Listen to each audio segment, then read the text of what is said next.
Welcome to the Money Hour with host Tina Mitchell and co-host Keelan Harvey.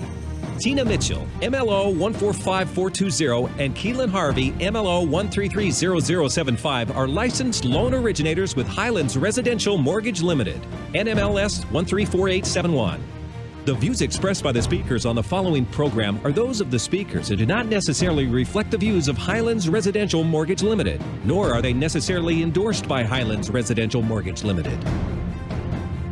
Now, in the studio, local mortgage experts Tina Mitchell and Keelan Harvey.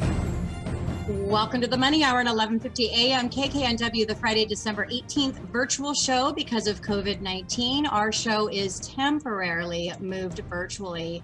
You can listen to our show on podcast or catch us on air on Saturday at 3 p.m. with a rebroadcast on Sunday at 8 a.m. I am your host, Tina Mitchell. And I'm your co-host, Keelan Harvey. Bringing in expert advice and inside knowledge on today's events in our local economy and how it can affect your money.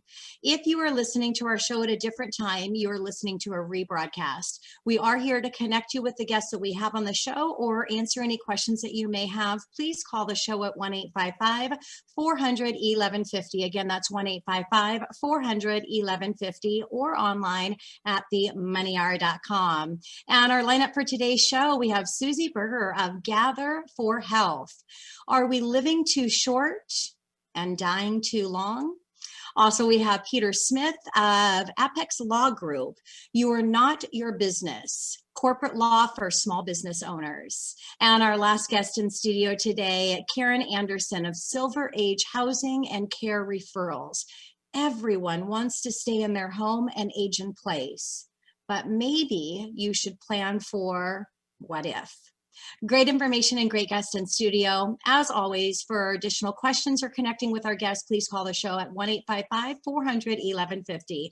Again, that's 1-855-400-1150 or online at themoneyhour.com. And today we'll start out our show each week as we do, or we'll start out our show with Money Chat as we do each week. Money.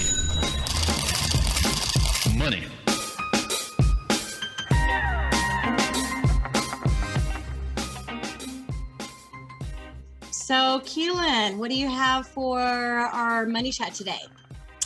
Today, I know we kind of crossed toes last time. That was crazy. We've never done that yet. So I'm going off the scales a little bit. I'm going to talk about APR, or annual percentage rate, which is the annual rate charged for borrowing or earned through an investment.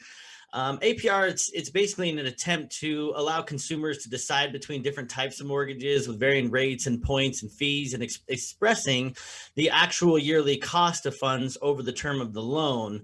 So it's required by us. The law requires that customers are shown this APR to give a clear understanding of the actual rates applicable to the loans. And that's not just mortgages. So now this is a noble cause and understand why they do it. And it makes sense. But I'm about to show you that this approach is a little flawed. So APR can be misleading and often points to the wrong options for borrowers that can really kind of send them down the wrong path depending on the scenario. And I'll explain why. So APR assumes that borrowers will have the loan for the entire duration. Therefore, none of the payments, no refinances or no prepayments, no refinances, and no selling of the home for the entire life of the mortgage, which we know is just not true. Data shows that homeowners are actually spending less time holding on to their primary residence. In 2008, people were staying in their homes for 16 years.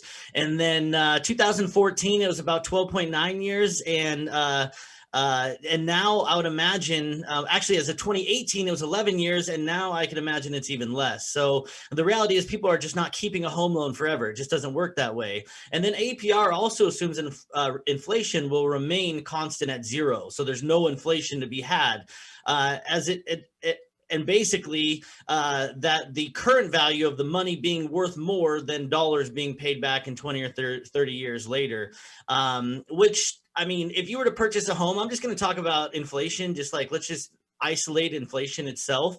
So if you purchased a home in 1980, all things aside, not like appreciation or anything, you'd have to pay $1.57 million today to have the same buying power per just the dollar itself. So it's really interesting. Inflation is a real thing, and it affects retirement planning too. But the worst of all is the way that APR treats interim interest. So interim interest is the interest paid from the time you close on a purchase or refinance and the date of your first payment. So we all know that temporary costs that gets washed by the next first month. So yet APR considers a lender fee. So your APR is getting washed away, and yet it's still being kind of put there as a fee when it actually could be manipulated by the lender. So for example, a lender who shows you your loan closing at the beginning of the month will have a higher APR than is a lender showing it at the end of the month due to the per diem interest and things associated with getting caught up on your loan. So even though the terms of the loan are identical. So that means as an uneducated person in this process, you can't just isolate APR and that's what your decision is made off of. You know, people like me and Tina, we go through great length to look at each individual situation. And I don't even really talk about APR because it is what it is at the end of the day. And we look at our situations for a person. You want to look at your time horizon. We purposely do custom mortgage solutions for people because one solution for somebody may be different from the next. You may stay in the house longer, it may be shorter. So time horizon is extremely important, how long you're going to retain the mortgage and your intentions behind the mortgage. Are you looking to pay it off quicker? What are your plans? So there's a lot of details that go into planning your mortgage. It's not a one size fits all. And that's why it's extremely important to not get caught up with the APR hoopla, whatever you want to call it, and talk to a professional like me and Tina. Yeah, great advice. And yeah, the reason for the APR was the ability for clients to shop from lenders. But like Keelan says, you really have to, what you're looking at is you're looking at rate, you're looking at the cost of the loan. And then most important, when you're refinancing, you're looking at your ending balance from your current mortgage versus your ending balance on different rate and cost structures over the life of the time you're going to keep the loan. So thanks, Keelan. All right, headline retail sales fell 1.1%, which was worse than the 0.3% drop expected. Core retail sales in November fell 0.5%, which was much lower than the 0.2% gain expected. Adding to the weakness, October was revised down by 0.2%, and as a result, expect a cut to Q4 GDP forecast. Should a stimulus deal get passed, we can likely expect these figures to improve in the coming months. The Mortgage Bankers Association released their mortgage application data from last week, showing that overall application volumes increased by 1.1% from the previous week. Refinances were up 1% last week and are 105% higher year over year. Purchase volume was up 2% last week and is 27% higher than last year. The refinance share of mortgage activity increased from 72% to 72.7% of all loans. Now, interest rates decreased from 2.9% to 1.85%, which is the lowest in the MBA history, 30-year history, and 114 basis points or 11/8 lower than this time last year. The MBA rate is for last week and always includes a fraction of discount points. In this case, it's 0.33%. The NAHB Housing Market Index fell 4 points in December to 86 after setting a record high in November. Current sales decreased 4 points to 92. Sales expectations fell by 4 points to 85, and buyer traffic also declined 4 points to 73. A reading above 50 indicates expansion. While there was a pullback, this is still the second best number on record.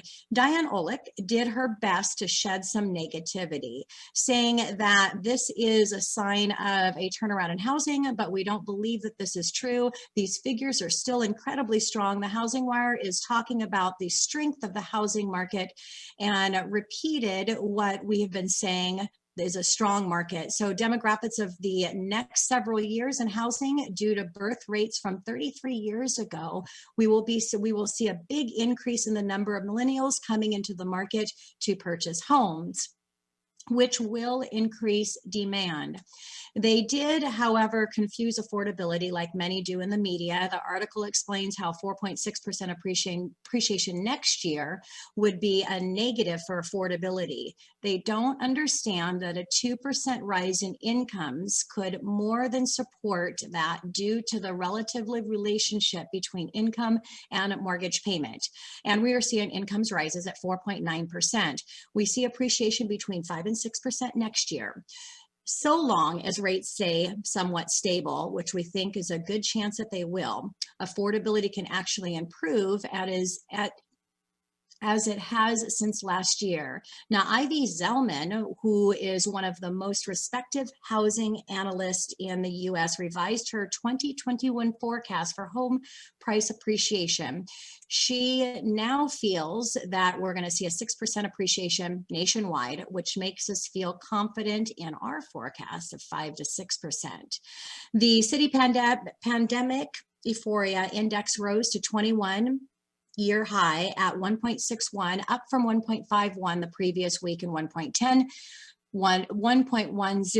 the week before. Anything above 0.41 is considered euphoria. Now, this reminds us of an old story, how Joe Kennedy forecasted the stock market crash in 1929. Kennedy said that he knew that the market would crash when he went to get his shoe shine, and the shoe shine boy was giving him stock tips. He thought that if everyone in the market, including the shoe shine boy, were in the market, where would the new money be coming from to push the stock market higher? It seems everyone is feeling optimistic about stocks currently, and we bring this up because if stocks were to turn lower, it would likely help the bonds. This would be positive for mortgage interest rates. Now, the Producer Price Index, PPI, for the month of November was released, showing that headline inflation increased by 0.1%, which was in line with market expectations. On a year-over-year basis, headline PPP increased from 0.5% to 0.8%, however, still remains very tame. Now, the core rate, which strips out food and energy prices, was also up at 0.1% for the month and increased from 1.1% to 1.4% year over year. The 1.4% on core was the highest level since January, when it was at 1.6%. While these numbers are still relatively low, they are significant year over year increases, and we could continue to see them move higher as demand outpaces supply for goods and services. Those higher producer costs could translate to higher consumer cost and inflation. That is your money chat for today. Coming up next in the Money Hour, are we living too short and dying too long? Susie Berger of Gather for Health, right here at 1150 AM KKNW.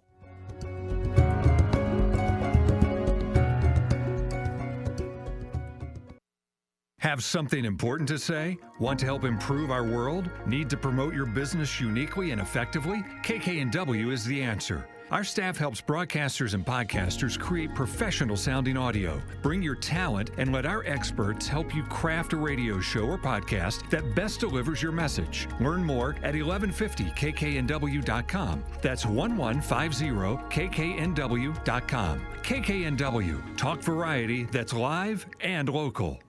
No other station delivers this much variety. Alternative Talk 1150. You're listening to The Money Hour with your host, Tina Mitchell, and co-host, Keelan Harvey on Alternative Talk AM 1150. Now, back to the show with local mortgage experts, Tina Mitchell and Keelan Harvey. You are listening to The Money Hour at 1150 AM KKNW, the Friday, December 18th virtual show. Because of COVID, our show is temporarily moved virtually. You can also listen to our show on podcast or catch us on air Saturday at 3 p.m. with a rebroadcast on Sunday at 8 a.m. I am your host, Tina Mitchell. And I'm your co-host, Keelan Harvey. It is a great day to talk about money, and that's what the show is all about. How to make money, save money, so you can have a better quality of life for you and your family. If you are listening to our show at a different time or day, you are listening to a rebroadcast. We are here to answer any questions or connect you with the guests that we have on the show today. please call the show at 1-855-400-1150. Again, that's 1-855-400-1150 or online at themoneyhour.com. And now on our show, we have Susie Berger of Gather for Health. Are we living too short or dying too long? Right here at 1150 AM KKNW. Welcome, Susie. Thank you so much for joining our show. Thank you, Tina. I'm very excited. Yeah, first time here. We're very excited to have a conversation with you. And before we get started, a little bit about Susie. She is a certified integrative nutrition health coach who works with her clients one-on-one to create more harmony, mindfulness, plus satisfaction in making healthier eating and lifestyle choices. She is a guide plus mentor who empowers her clients and provides ongoing support and guidance as they set goals and make sustainable changes that improve their health and happiness. Susie has a passion for reintroducing people to their bodies and helping them tune into what their bodies are telling them that they need, while sharing the numerous benefits of maintaining a healthy weight. She helps her clients create health-promoting boundaries while working remotely and guiding them to the realization that they have more control over their health outcome than they may think. Susie, let's jump right into what everybody's wondering. What is an integrative nutrition health coach? Well, Keelan, basically, I'm a health and lifestyle coach, which means I look at the whole person and what's going on in their life to help inform where they are in their health journey. There's a lot that goes on in one part of our lives that directly affects another part, and usually that part is our health. So it's an integrative approach to health. People may come to me because they want to lose weight, exercise more, find time to meditate. They're overwhelmed by a recent diagnosis of a doctor and they don't know where to begin to make positive changes, or they're simply frustrated because what they're currently doing isn't working. I enjoy helping them clarify the health-related changes they're seeking, and then we focus on slowing down, becoming more present, which means mindful. And when we're mindful, we're conscious and aware of what and how we're doing things. And when we're aware, we make better health and lifestyle choices. One of my clients told me, Susie, you teach people how to think better so they eat better. And that's really summed it up. I coach from an action-focused, health-promoting perspective, and I bring things to your awareness, help you sort them out, and together we put a plan in place that works for where you are today. And I hold you accountable. Beautiful thing. Two beautiful words, mindfulness and holding you accountable. Love that, Susie. So Susie, your topic for today discussion title was, Are We Living Too Short plus Dying Too Long? Can you explain what this means?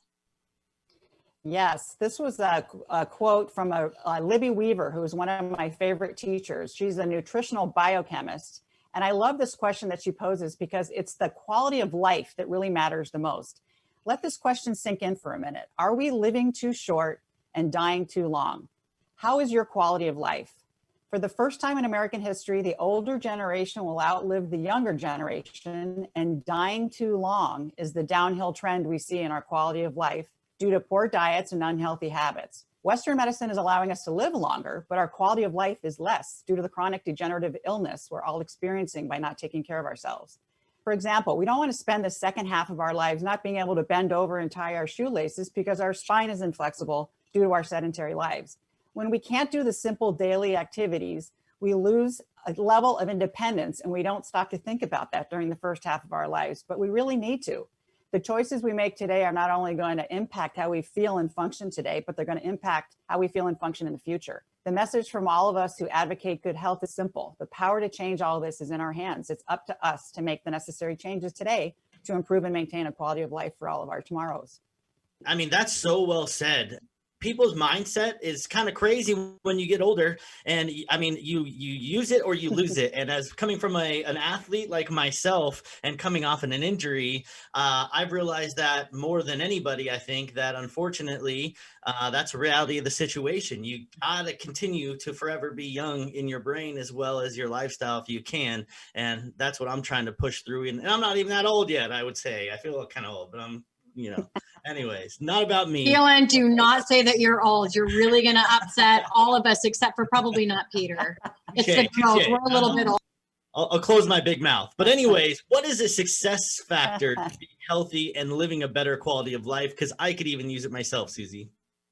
Okay, so basically, I've got two points that I want to make here. So first, it's your mindset, like we've talked about.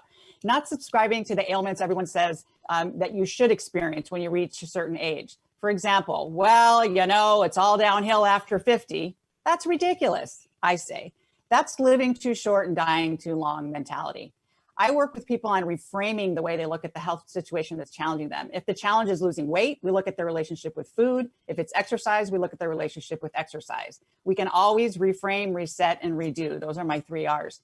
The second success factor to being healthy and living a better quality of life is maintaining your ideal weight. The benefits of maintaining a healthy weight are numerous and affect both physical and mental health. Maintaining a weight and BMI that fall in the normal range improves overall quality of life and decreases the risk of chronic health conditions associated with obesity, such as diabetes, high blood pressure, cardiovascular disease, osteoarthritis, respiratory problems, and depression. And the chances of you experiencing severe symptoms if you contract a virus are a lot less when your body is strong and healthy. Those are my 2 tips, Keelan. That is great. I feel really good. I'm talking about my age, a little bit older than Keelan, but I am over 50. And it's funny that you say that, because I'm always asking myself now, what happened to the fact when I was younger, where I thought, oh my gosh, 50 is so old, and I feel like I'm young. So it is all in your mindset, Susie, and it's so important that you have, because I love what you said. Oh, it's all downhill from here when you get 50. And of course, it's going to be downhill when you have that mindset. So I love that. Well, Susie, I know that the work that you do is so amazing and such a gift when you work and help your clients. So through your work, how do you support your clients in getting them to their ideal weight? That's a good question. I'm not, anybody who works with me or knows me, I'm not a big fan of diets because they tend to be short-lived and they don't teach you what to do after the diet ends. So what I do like is a framework and tools to learn about healthy foods that will support you in getting to your ideal weight and making this a lifestyle. Specifically, which foods promote fat burning and which foods promote fat storage. The goal is to consume more fat-burning foods versus fat storage while always listening to your body, what it's telling you, because our body is always talking to us all day long.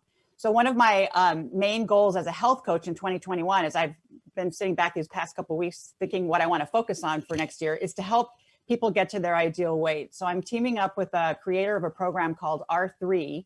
R3 stands for Reset, Reintroduce, and Real Life. And I'm inviting people to join us in a 6-week Reset Weight Loss Challenge. Reset for 2021 Weight Loss Challenge beginning January 11th through February 22nd. So it's a great way to kick off 2021 and prioritize your health for the new year. As you all know, 2020 presented a lot of health challenges for people. Some became more sedentary during the lockdown and put on extra weight, but many people actually had positive experiences with the first lockdown. They said it woke them up to the importance of prioritizing their health, and they made positive changes by eating healthier foods, moving more, losing weight, and making them stronger. So why not start off 2021 in a health promoting way by joining us and getting to your ideal weight? I love that, Susie. Thank you for that shout out. And if you're listening to the show today, definitely connect the group and the accountability piece of it. And what a great time, she said, with COVID, everybody working from home, not getting as much exercise as we used to, though. So yeah. Yeah, Susie, you piqued my interest. So where can listeners find out more about the Reset for 2020 Weight Loss Challenge? So all the details are on my website, which is gather4health.com. That's gather4health.com. You need to register by January 6th, and the challenge starts on the 11th. And in addition to having access to the R3 program after you register, as a health coach, I'm offering 30-minute weekly virtual health coaching check-ins to keep people supported and accountable to their health and weight loss goals. So I'm offering these sessions at a very reduced price because I really want to get people healthy in 2021. And this challenge is a perfect way to start. So welcome, everybody. Come join us. Welcome, everybody. You might just see Keelan and I in there as well. You can have your host of the Money Hour go through the coaching with you. All right, Susie. So we all know that you need to have a healthy diet. What is a healthy diet to you? So to me, the true meaning of the word diet was originally used as a noun, as in healthy food and drink in terms of a means to provide nourishment, sustenance, and energy. You put good energy in, you get good energy out. And it's really too bad because the word diet has gotten such a bad rap for the past several decades. It's moved from being a noun to a verb, as in I'm dieting, I'm on a diet, or I need to go on a diet. It has wrecked our relationship with food and eating, causing shame, judgment, disappointment, and it's one of the primary causes of our nation having the highest obesity and chronic illness rates. So I am a fan of a healthy diet, one that includes making healthy food and lifestyle choices, but I'm not a fan of dieting. Susie, I hate to say this. We're down to 1 minute already. That time flew by so fast, but I love your advice because it makes so much sense about lifestyle and moving forward with something that's going to last for your future and health. I want to leave with just how people can engage you. If you want to get involved with you, Susie, in your programs, how do people get in touch with you, or what's the best way to engage you? Thank you, Keelan. So first of all of my sessions are virtual. They were virtual before COVID, so it actually has worked out really well. But we first would do a 50-minute complimentary consultation where I meet with you or my client on my telehealth platform. So the client kind of gets a feel of how we work together virtually during the health coaching sessions. And I ask a lot of thought-provoking questions to help the client clarify the health-related changes they're seeking. If they enjoy the experience, we engage together in either meeting weekly for the Reset for 2021 Weight Loss Challenge, or if they'd like more in-depth coaching, I offer a 12-session, 50-minute, either biweekly or over 6 months, or weekly over 3 months. So, and then once we've clarified the goals, we'll meet via telehealth, where I provide a really safe space for the client to focus on themselves without any judgment. And we review progress, make tweaks, agree on homework, and celebrate the accomplishments. Susie, thank you. Thank you so much for being here, and thank you for helping people get healthy when it's needed more than ever with everything that we're going through today. Thank you. It's been very pleasant. Thank you.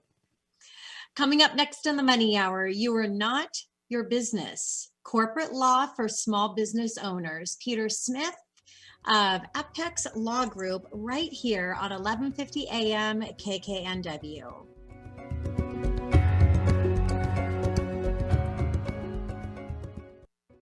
So are you tired of the one-size-fits-all approaches to dieting? Struggling to get your ideal weight? Feel overwhelmed, not making healthy choices, and have a mind that's always racing? Well, Susie Berger for Gather for Health believes health is an inside job, and it starts and ends with you. But you don't have to do it alone. As your health coach, she's here to support you along your health journey. Susie Berger with Gather for Health is passionate about guiding her clients to create health-promoting boundaries and helping them realize they have more control over their health outcomes than they think. She coaches from an action-focused, health-promoting perspective and lovingly holds her clients accountable. This is Susie Berger with Gather for Health. To learn more about her practice and about her coaching style, visit her website at gatherforhealth.com. That's gather, the number 4, health.com. Find out the latest about your favorite shows on Alternative Talk 1150. Check out 1150kknw.com. You're listening to The Money Hour with your host, Tina Mitchell, and co-host, Keelan Harvey on Alternative Talk AM 1150. Now, back to the show with local mortgage experts, Tina Mitchell and Keelan Harvey. You are listening to the Money Hour at 1150 AM KKNW, the Friday, December 18th virtual show. Because of COVID, our show is temporarily moved virtually. You can also listen to us on podcast or on air on Saturday at 3 p.m. with a rebroadcast on Sunday at 8 a.m. I am your host, Tina Mitchell. And I'm your co-host, Keelan Harvey. We are here to help you build a strong financial blueprint 1 week and 1 show at a time. If you are hearing our show at a different time or day, you are listening to a rebroadcast. We are here to answer any questions or connect you with the guests that we have on the show today. Please call the show at 1-855-400-1150. Again, that's 1-855-400-1150 or online at themoneyhour.com. And now in studio, we have Peter Smith of Apex Law Group. You are not your business. Corporate law for small business owners, right here on 1150 AM KKNW. Peter, welcome to the show. Thank you so much for having me. I'm really happy to be here. Absolutely. And a little bit about Peter. Peter is the managing member of the Apex Law Group in Seattle, Washington, and adjunct professor at Seattle University School of Law and the University of Washington Law School, teaching for the nonprofit law clinic. Peter's practice primarily focuses on business and corporate law, whether for profit, nonprofit, or otherwise. When he's not practicing law, Peter's time is devoted to parenting his 4 children, which we learned on the show today. 2 of those are actually twins. And Susie, one of our other guests, she has twins as well. And our engineer behind the scenes has twins. I had to shout that out there because it was kind of exciting to hear that. So if he's not with his 4 children, or on increasingly rare occasions, you can find him in the mountains, hiking, or skiing. Peter, you big stud, I have one daughter, 5, about to be 5, and then I have another one on the way. So we're 19 months. It'll be halfway in next week. And so between that and teaching and the law firm and everything, high five to you, my friend. You are getting it in life right now, for sure. Thank you, Keelan. Thank you. And congrats to you, mate. But I should say, so because in case my kids are listening, they actually aren't twins. Close in age, but actually not. So anyway, just in case they listen and hear that, that is not the case. Irish Sorry twins. for the incorrect information there. I'm sorry. No, it's okay. We're still good. Anyways, corporate law. I know that's kind of generalized term. So I'd be curious on what you actually do with at your law firm. Yes, good question. So, and before I dig too far into it, I am ethically bound to say that what I'm about to say is educational purposes only. It's not meant to be legal advice. And if there is anybody who, writes calls or asks questions, I ask that they keep it hypothetical, because I can't answer any specific questions about your specific situation. Okay, so what is corporate law, business law? This is typically starting with entities, what kind of entity your business operates out of, an LLC, a corporation, things of that nature, which I'm excited to tackle in today's sort of interview. But generally what we do is a lot of just keeping your business above the law, right? Making sure you're compliant with a lot of the different regulations that might apply to your business, employment law, making sure that all the different parts of your business and their relationships are well kept and, like I said, above the law, right? Whether they're shareholders, board of directors, officers, managers, employees, all the different pieces that relate with the business internally. So Peter, can you explain a little bit more about the difference in corporate law? Yeah, I'd be happy to. So what I want to talk about mostly is that you are not your business. And I like to say this, especially now with the rise of the gig economy and so many solopreneurs and different people out there who are operating as a, in a solo capacity. And that's to say that you don't have to be your business. You can create a business entity, something that is not you, but actually a new person under the eyes of the law. And what you can do is run your business through that new person. And how cool is that? You can sort of separate yourself and give yourself a little bit of distance between what it is you do at your day job and, your own personal life. And this is really cool for a number of different reasons. But one of them is this: if your business fails, you don't fail. And that's really a cool thing from corporate law, right? And it's one of the ways that we've driven a lot of wealth in this country, is that you can be entrepreneurial and get a lot of assets into this separate business entity, and it might fail, but your home, right, your car, whatnot, that stuff's not going to be, those things aren't going to be attached to the liabilities of your business. Okay, so long as you do it right and you follow sort of the corporate formalities that are necessary and you set it up.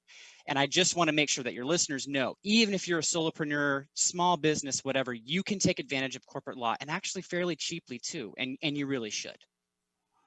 Peter, that's so important nowadays, because it's, with technology, you got your TikTokers and your YouTubers and your Amazon businesses. People get this misconception that you have to have this big company before you can benefit from corporate law. And those protections reduce that risk for people, which pushes more people to have the courage to go out there and do something for themselves, which is scary in itself. So I commend you on what you're doing there. What else can you tell our listeners, or for those solopreneurs out there, what they can benefit from as far as corporate law is concerned? Yeah, great question. So what I like to tell people is that we're constantly under the jurisdiction of two separate jurisdictions. So thinking about, your state where you live, and we're in Washington State right now where we're recording. So, Washington, and then the federal government, right?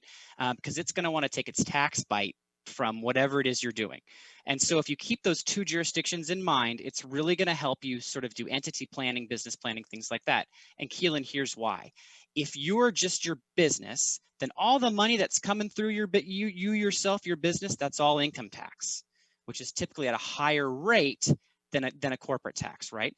Even if you're a solopreneur and you go and set up an LLC, you can have certain federal tax elections. We call this an S corp election, and that you can make that can separate some of that income to be business income that's taxed at a much lower rate than your overall income tax. So there's a tax benefit to doing this, right? And that's the most immediate sort of money hour benefit that I can say you should look into. But second, like I said, was the sort of the liability protection, and I kind of discussed that before, which is you separate yourself, and then if that business doesn't make it or it has a liability, or heaven forbid somebody gets hurt from what that business is doing, your personal assets are protected. Okay, and then the third thing is, and we've had some great guests talk about your own well-being and longevity and personal health and whatever. Well, the cool thing about a business entity is that it can live forever. It has perpetual existence, right? It's sort of this demigod, if you will. I mean, it can't die. And so that gives you a great vehicle for succession planning, or doing things like holding property and other things that may have a really, really long life. But so you can use it as a vehicle to pass on your business, maybe in a sale, most likely, or to your kids, or what have you. Yeah, such great information, Peter. I have multiple businesses, and one of them, my mortgage software company that I opened up 10 years ago, I had a pretty significant investment and brought an investor into the company. So can you share and talk about, does adding partners or investors make a difference? Yeah, great question, Tina. And I just want to just point out for our listeners too, Tina's been a complete professional rock star because she's been battling the sun while she's doing this, hasn't missed a beat. I just thought that would be, for those listening, worthwhile. Thanks, Peter. Yeah. So if you have investors or another partner, now business entity law becomes just about crucial, because it's a really well-oiled way, well-recognized way to organize who's going to own what pieces of the business. We all think of it as percentage-wise, colloquially. And who's going to manage the business, and then how to separate those things. Who gets to manage the day-to-day operations about what's going on the ground. But an investor, he or she may not know about technology or mortgages or whatever, and they're not going to want to interfere in the day-to-day. They're not going to want to be signing checks and, going to the bank account and depositing things and doing that kind of stuff. So it can organize the labor and ownership and separate all of those things out into different buckets appropriately. Not only that, but be sure you talk to an attorney before you accept anybody's money into your business, because there's very specific rules and regulations about, we call it securities law, about the securities of the business, the actual equity and investments. And if you're not registered on the New York Stock Exchange, which costs exorbitant amounts of money to just get there, you're called a privately held company, and there's some very specific rules and regulations you got to follow. Too much for this podcast, but make sure you talk to an attorney before you accept anybody's money in that capacity. Did you hear that, listeners? Talk to your attorney before you do anything crazy. You got to talk to the attorneys and map it out first, all right? And I was just, when you were talking about that, I was just thinking, I can't tell you how many of my buddies come up with this idea, this harebrained idea, and now they want to do a business together. What about family and friends? What kind of difference does that make as far as investors or even joining an entity or creating an entity together? Does that make any difference? It's a great question, Keelan. So let's talk about what happens if you don't form an entity and you get into that kind of business relationship. The law imposes a partnership on that business venture. So that's anything where people come together to do a thing, anything, for money. We create a general partnership. And this is a really scary thing. And here's why. Remember how I said if you don't have an entity, you're liable for what happens? Well, now you're liable for what your partners do as well. 100% joint and several liability, your house, your car, your best buddy, your drinking buddy, he's got this harebrained idea, whatever, you throw money together, and he goes out and hurts somebody, harms somebody in this new business venture somehow, some way, you're also personally liable. Yikes. So that's why it's crucial to get a business entity in that way. And then the friends and family piece of it, a lot of times my entrepreneurs like to think, oh, well, my dad, my mom, my second uncle, my cousin, they just threw me some money to help me get started. It's not really that big of a deal. Unfortunately, the law looks at that as still any old investor, right? And you got to follow those securities laws. And here's where it bites you. You might know your uncle, your cousin, your third cousin once removed, whatever, your friend. But then let's say they invest in this and then they die. Their estate, somebody else who's hungry for that business, that money, they can show up and you're not necessarily friends with them. Maybe you're not ready to be business partners with them. And that can be real big trouble if you haven't papered things right and set it up right. Well, thank goodness you told me that, Peter, because the same ones that come to me with these harebrained ideas are the craziest friends I got. So I'm not going to be responsible for what they do. Let me tell you about it. That's good. Not a good idea. Yeah, and I'm here to say, hey, if you got entrepreneurial ideas, go for it. Dive in, get with those crazy friends, make it happen, but protect yourself. Absolutely. So, Peter, how does an entrepreneur choose a business entity type such as an LLC or a corporation? Great question. So typically, I advise people to lean towards an LLC unless I see a good reason not to be an LLC. So if you think, man, I don't have money to go get an attorney and whatnot, an LLC can do just about anything and everything you want it to, okay? Unless you want to be a nonprofit or tax exempt org, but that's different. So start there.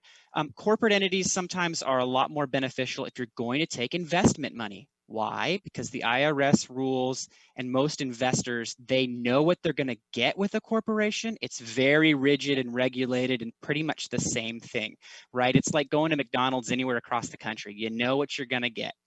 An LLC can be a little bit more elegant and can be a little bit more customized. It's like going to a family restaurant somewhere in the United States, right? You can really make it a really cool creature of contract. And so if it's just going to be a small thing, I would typically lean towards LLC. If you're going to have investors or you need to issue shares of stock or make something really, really, really big, think about a corporation. Well, Peter, thank you so much for being on the show today. Just a wealth of information. And the Money Hour is about everything regarding your money so that you can have the best quality of life for you and your family. And that takes protection. And that's what an attorney is. So, Peter, really appreciate you being here. And again, the wealth of information that you shared with our listeners. Oh, man, you guys, thank you so much for having me. I love it. Love shows like this where people get to level up. Happy I could be a part of it. Wonderful. All right, coming up next in the Money Hour, everyone wants to stay in their home and age in place, but maybe you should plan for the what if. Karen Anderson of Silver Age Housing and Care Referrals right here on 1150 AM KKNW.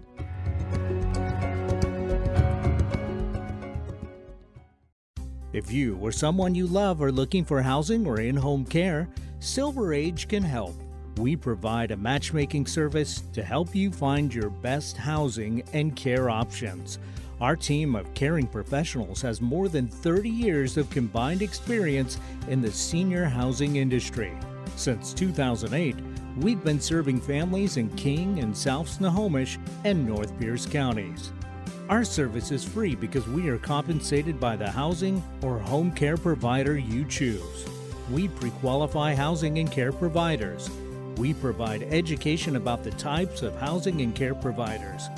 We coordinate and accompany you on tours, in person or social media. We provide transportation if need be to the tour providers.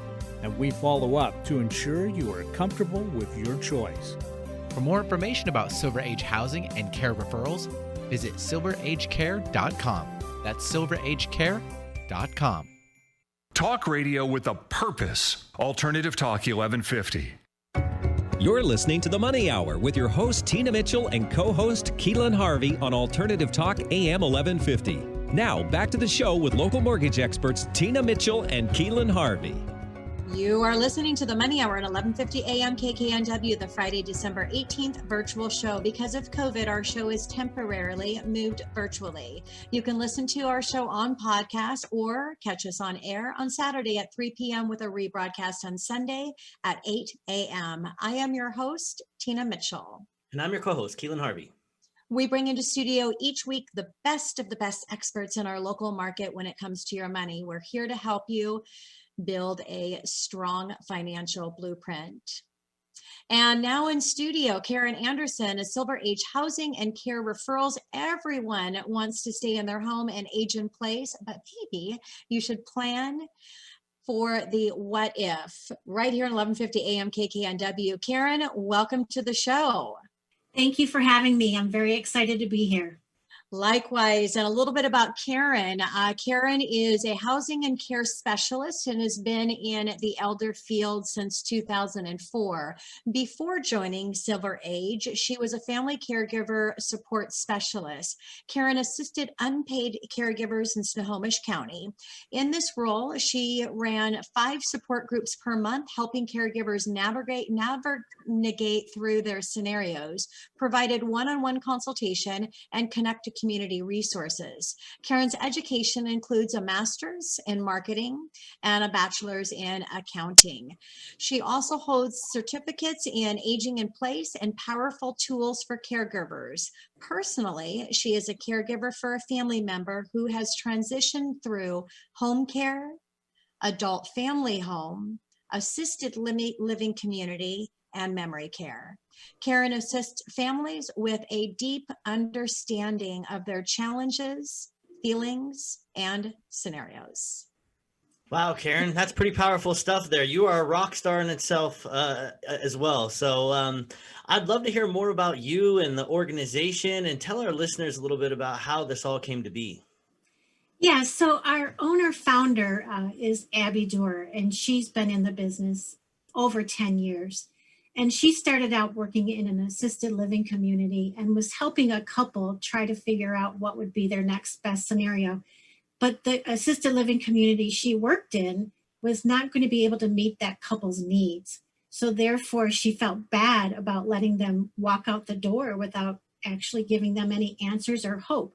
And she said, there's got to be a better way to help these people so that they don't feel lost and also very confused. So she went ahead and started her own business, and we are all employees for her. There's 5 of us. We're a small boutique type business versus some that are quite big. So we are able to hold the hand of the individual throughout the entire process of looking for what might next be their best living scenario for them. I love how the company was inspired, your work was inspired through your own personal experiences. Those make the very best companies. So Karen, why is having a plan for long-term care so important for people to pay attention to? I can't speak loud enough, vibration enough as to why it is so important to have, because when you don't have a plan, you are no longer in control. You are giving the control over to somebody else, whether that is your children, adult children, or an advocate that you may find, or somebody that actually ends up being from your church or a stranger. And so if you don't plan, you are not, you're giving up your options as well. You're not a part of the decision making anymore.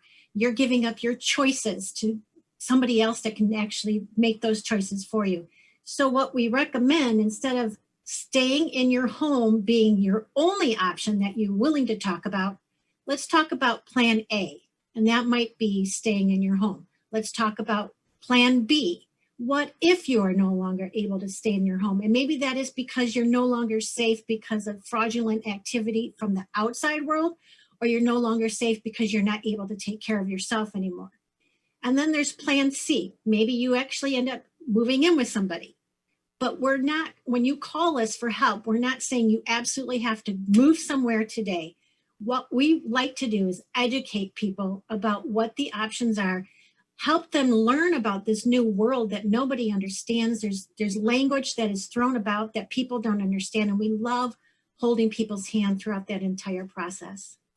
So true. I mean, whether we're talking about our first guest, Susie, health, you need to plan. We're talking with our second guest, Peter, and planning for your business. No difference in your line of work as well, but planning is so critically important. Yeah, Karen, I'm very passionate about this as well. As a financial advisor and provided long-term care and retirement planning, and I've had 3 grandparents that have gone through long-term care, and the differences in the care they got really made me think about like my situation and my family and how important it is. It's so expensive. It can just wipe out your entire retirement savings or whatever you had that you wanted to leave for others. So, I mean, the point is, if you don't do anything now, then your options are getting limited by the day because it doesn't get cheaper as you get older. So the main thing is to don't bury your head in the sand and talk to Karen and figure out what this looks like and how you can prepare for it. And with that being said, what happens in your opinion if they don't pay any attention to it now, or they bury their head, like I was saying? Well, again, one of the things that we advocate for people to do if they're even remotely wanting to be sniffing around in this world is to get your power of attorney going, and also talk to a financial advisor and find out where you are with your finances. And if you don't do that as well, you're blind to what is available to you. You don't understand exactly what an adult family home looks like. We can actually just go out for an afternoon and play and go look at an assisted living and maybe get a little bite to eat for lunch and go play at an adult family home and just get familiar with what is going on so that it's not so formal. The way that assisted living places look today are so different than they used to before. And people just have, unfortunately, this paradigm of what it was like before with people in the hallways and wheelchairs and just slumped over. It's no longer like that anymore. Yeah. It's actually all about vibrancy and people meeting with other people and having activities and having joy and being vibrant again. Well, it sounds much better to go out and play and have some lunch than to go out stressed out, have no time for lunch because you need to get into a home right now. That's what no preparation does. Karen, what is your favorite story or a result that you can share today? It's actually a personal story, as you had mentioned earlier. My mother and father-in-law lived in their home, and my father-in-law was 89 years old, and he, by God, was never going to leave the house. If they were going to take him out, it was in a brown box. And so, unfortunately, his caregiver, my mother-in-law, actually her health failed, and he had full dementia. So talk about scary scenario. Her health failed. She was in the hospital. And we had to figure out what was going to be their next lifestyle after she got out of the hospital. And we had to allow her to heal for 6 months. Well, through that process, we recognized they were no longer going to be able to stay in the home. And my husband had to go tell him that they were no longer going to be, she was no longer going to stay in the home. And he said, well, by God, I'm going to stay. And he said, fine, that's your choice. Well, he left the room and came and spoke with us. And of course, we're all bawling our eyes out because it's such a delicate situation. And next thing we know, he's coming with the walker into where we're at. And he said, well, do you think they have room for me? And we all cried again. So it was just a very, very beautiful moment, but at the same time, very, very hard to have those conversations. You know, Karen, that reminds me of my grandpa. I think the saddest time was when my grandma passed and he was at home by himself. And then he went to this long-term care facility. They partied. Like, he was out, he had friends, they were eating, social events, like, and it like kind of turned a leaf for him, which I thought was just an incredible thing. I think he even had a girlfriend at one point, which was kind of crazy. So it's pretty cool to see that and what you do. It's so amazing. What's your favorite result that you've seen? Well, like you just were saying, that people are much more happier. There are even some communities that offer with your rent per month a glass of wine or a beer with meal, every dinner meal every day. And so they just become much more friends. All the stresses are gone. Normally by that point, if they're not able to take care of their finances, the children are starting to take care of that, or however they have arrangement. And it's just a much more vibrant way to live. And if it's an adult family home, those adult family homes are much more pleasant to be in than what people think. There's 6 residents per home maximum for the state law. And those people end up being like family members. Even the caregivers and the private owners, they say that they treat them like family. So Karen, let's talk about compensation and how you are compensated in your line of work. Right. So that is a very important situation for people to realize is that we are not paid by the people that reach out to us for help. We are paid by the assisted living place or the community or the adult family home. We are like a marketing arm for them. Some people go to them direct, but again, you don't know when you're going to them if, for instance, they will accept a pet. We know that. If you're able to smoke in the house, we know that. If there's a certain language that needs to be talked in the home or the community, we know that. You can get some information from the DSHS website, but you can't get it all, like the nit and gritty stuff that we know. Unfortunately, believe it or not, Karen, our time's almost over. But before we do end our time here, I wanted to ask you one other question as far as a nugget that you can leave that no one else would think about maybe when they're in their 60s or getting kind of planning for that step that seems so far away but can happen so quickly. What would you leave for our listeners? One of the things that has come up for us is there was actually a homeowner who had a pet that was over the weight of 25. And that is a no-go for a lot of communities and a lot of adult family homes. So you actually have to think in advance if you want to keep that pet for when you're going into an adult family home or assisted living, it has to be under 25 pounds and only one. You can't have multiples. Yeah, and that is a great tip. My husband's mom, we put her in an adult family home, and we actually had to adopt her dog out. We couldn't take it in. So yeah, there's a lot of preparation. Karen, thank you so much for joining the show. It was a pleasure to interview you today. Thank you. I really enjoyed it and happy to share the information. Yeah, and what a great group. A shout out and thank you to all of you for being here. This is your host, Tina Mitchell. And your co-host, Keelan Harvey. And we are your local mortgage experts signing off for the day. Enjoy the rest of your week and your weekend. We look forward to talking more money with you next week right here on 1150 AM KKNW. Tina Mitchell, MLO 145420, and Keelan Harvey, MLO 1330075, are licensed loan originators with Highlands Residential Mortgage Limited, NMLS 134871. The views expressed by the speakers on the preceding program are those of the speakers and do not necessarily reflect the views of Highlands Residential Mortgage Limited, nor are they necessarily endorsed by Highlands Residential Mortgage.